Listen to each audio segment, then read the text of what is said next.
अध्यक्ष महोदय, 4 स्पेसिफिक प्रश्न सन्माननीय सदस्यांनी त्या ठिकाणी विचारले की हेरिटेज बेला मान्यता देणार का, हा प्रस्ताव विचारांती आहे, त्याला पूर्ण अभ्यासांती आम्ही मान्यता देऊ।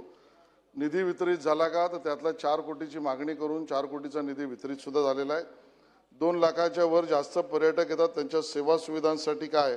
तर मला या ठिकाणी सांगायचं आहे की 17 महत्त्वाच्या स्थळांवर संरक्षण भिंती, पोहोच मार्ग, दिशादर्शक फलक, माहिती केंद्र, स्वच्छतागृह या सगळ्याचं काम 17 ठिकाणी सुरू झालं आहे। याचा एक सर्वंकष आराखडा साइट मॅनेजमेंट प्लॅन करण्यात येईल आणि त्या पद्धतीने सर्व कातळी शिल्प आणि संरक्षित कातळी शिल्प पहिली याबद्दलचा प्रस्ताव पूर्ण सुविधा गाईडसहित साइट मॅनेजमेंट प्लॅनचा करण्यात येईल। यामध्ये चौथा प्रश्न आपण विचारलात की खाजगी जागा असल्या त्यामुळे काय करणार, तर राज्य सरकारच्या आमच्या विभागातर्फे आम्ही योजना करू पाहतो की ज्यामध्ये त्यांना सुद्धा यातले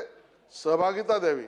म्हणजे तिथे येणारे पर्यटक असतील, तिथे येणारा रेव्हेन्यू असेल, तिथे येणाऱ्या सर्व गोष्टींमध्ये त्या स्थानिक मालकाला सुद्धा, जागेच्या खाजगी मालकाला सुद्धा सहभागिता देण्याच्या विषयामध्ये सुद्धा भूमिका सरकार तशा योजना आणेल।